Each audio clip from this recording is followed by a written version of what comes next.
the chairman of IEBC, Mr. Erastus Edung Etekon, Commissioner Alutalala Mukwana, Professor Francis Oduor, Commissioner Anne Ritu, CEO of IEBC, Acting CEO of IEBC, Moses Sunkuli, the President of Kenya Editors Guild, Madam Zubeida Kananu, Director, Kenya Media Council of Kenya, Victor Bwire, who is also here with us.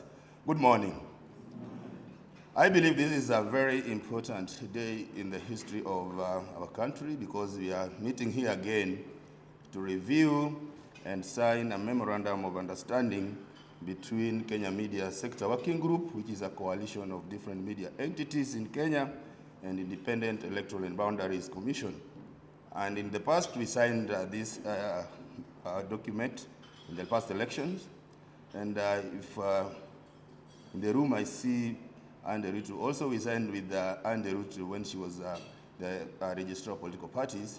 And I'm sure she will attest to you, the commissioners, how important these MOUs are very important to us. So in 2021, we met with the former commission. At that time, there were only 3 commissioners, the chair, Professor Gulie, and the Commissioner Molu. And we have discussions around the role of the media in elections in a hotel in Westlands. It was a luncheon. And they brought the idea that we need to have conversation with the media beyond the press conferences, because that's the question somebody asked, why the MOU between IEBC and the media? And in that meeting, we agreed that there are issues that should be discussed beyond the press conference, beyond news reporting, because people believe that anytime the media is supposed to engage public institutions or even private institutions is when there is a press conference. But we are able to establish that beyond the press conferences, there are issues that can be discussed as we promote inclusivity of different players in what we do. So from there, we proceeded and had another meeting in Kwale, during which we were able to discuss the issues that were coming up. Then from there, we are able to launch, together with the IEBC, the one-year countdown to elections on 8th of August 2021 in Mombasa. And I said this when we were having our last meeting, that we've never seen the former chairman in good moods like on that day. And I said that when we were having dinner in one of the hotels in Mombasa, those who have been at Pride Inn, there is a cave there. So we were having dinner in that cave. And we were sitting in a table together with the chair, the former president of Kenya Editors Guild, and the 2 commissioners. And there was a seat that had been reserved next to the chair. So the chair said that that chair has been reserved for the first lady. So we are waiting for the first lady to come. So who walks in? The chair's wife. And she asked us that, what have you given my husband today? I've never seen him in good moods like he is today. So the chairman laughed. And the chairman said that, I never knew that will come a day like this. Why? Because these friends from the media have enabled me to do something that I've been agonizing how I'm going to do it for the past 1 year. Because you remember that time, there was the story of BBI. And there was confusion whether we are going to have elections in 2022 or not, or we are going to postpone it so that we can deal with the BBI and whatever it was coming with. But the chairman said that they have provided us with the platform and have announced that we are going to have elections next year. So whatever happens is off my hands, and that was actually I was fearing that I'll be in trouble to do.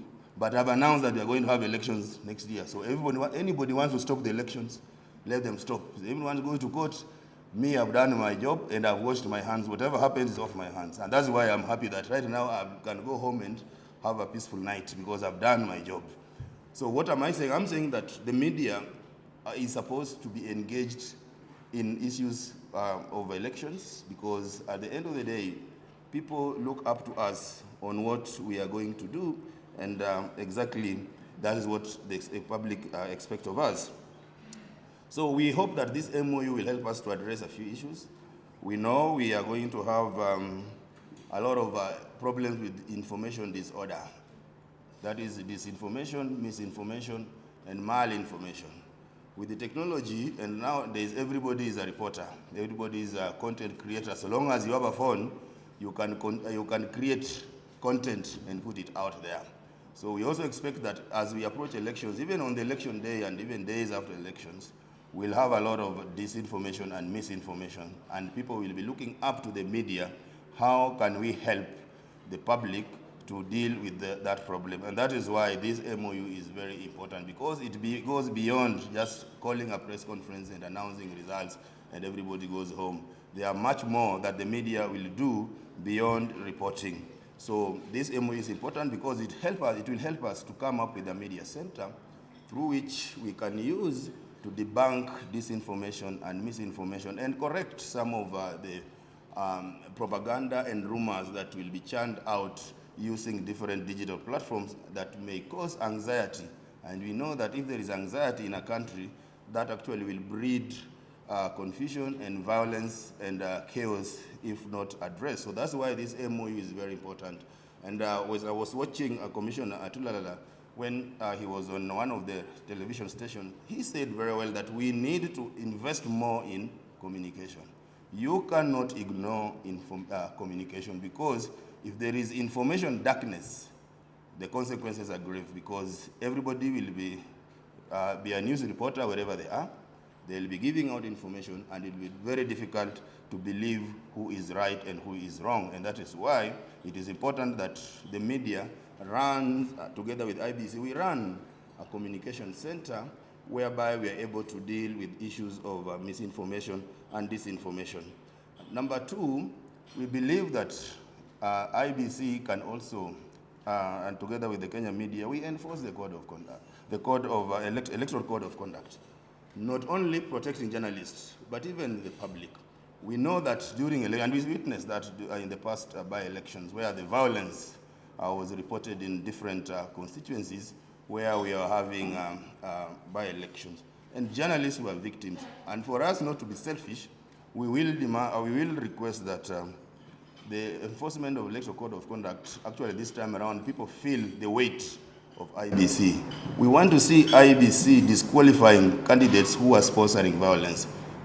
If that happens, which a kesi badai, disqualify them. So let us have that conversation as a country, that why were you disqualified? You are disqualified because you are promoting violence. So if that happens, our journalists will be protected, but even the citizen will be protected. So I think that is one of the areas that we are very passionate about in this MOU, that not only journalists should feel safe when they go to the polling stations, but even the citizens should also feel safe. And that is why, if the electoral code of conduct is enforced and candidates are disqualified, let us have that conversation. We'll provide the platform as the media so that we have the conversation around elections and why we must outlaw violence during our election.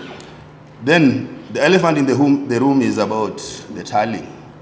And we've said that as a media, we must and we will do our best to have our tallying system through which we are able to report. We will not declare or announce results. We report results as announced by the returning officers from various polling stations.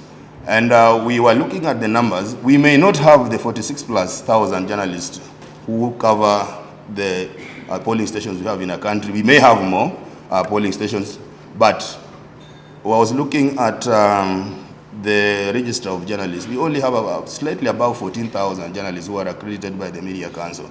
So if we were to spread the 14,000, we cannot cover all the polling stations. But we can cover the 290 constituencies, ladies and gentlemen.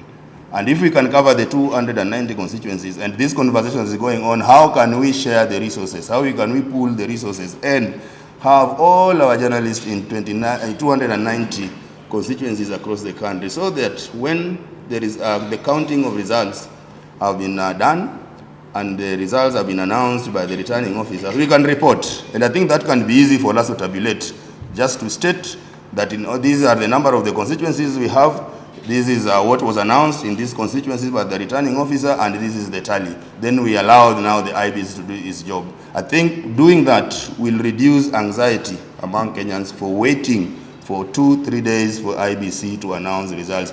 Sometimes we even have this, we even have to go to the bombers as journalists to wait for IEBC to come and announce, or we can get the results from the 290 constituencies. I know maybe everybody is not good in maths, but with the technology, we can be able to tabulate the results from the 290 constituencies and report them how they have been announced by the returning officers. If we do that, we will help this country.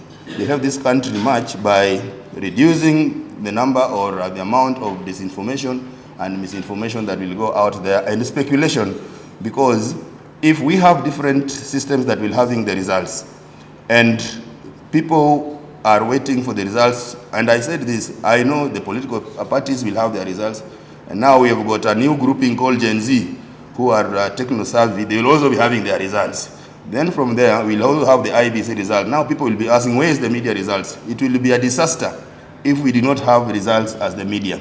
So these are some of the emphasis that we are putting on this MOU and other initiatives that we are having. I know we will convening as the Kenya Media Sector Working Group with the different players. We will be having roundtable meetings in the coming weeks so that we can put together these modalities and start early enough so that we do not disappoint the country. If we disappoint the country, our generation will not be forgiven, because we've been given this responsibility. Just like the chairman said, that he has done his part and he has washed his hands. He has announced we'll have elections on August 2022. Whatever happens is beyond them. Can we also do that as the media? That we serve the public. We tell the public that we are able to collect the results, and we have to, because the media is all about accuracy and something that can be verified. We are able to verify that these are the results as were announced in the 290 constituencies, and we present them over to, and we wash our hands and go home peacefully and have a peaceful day.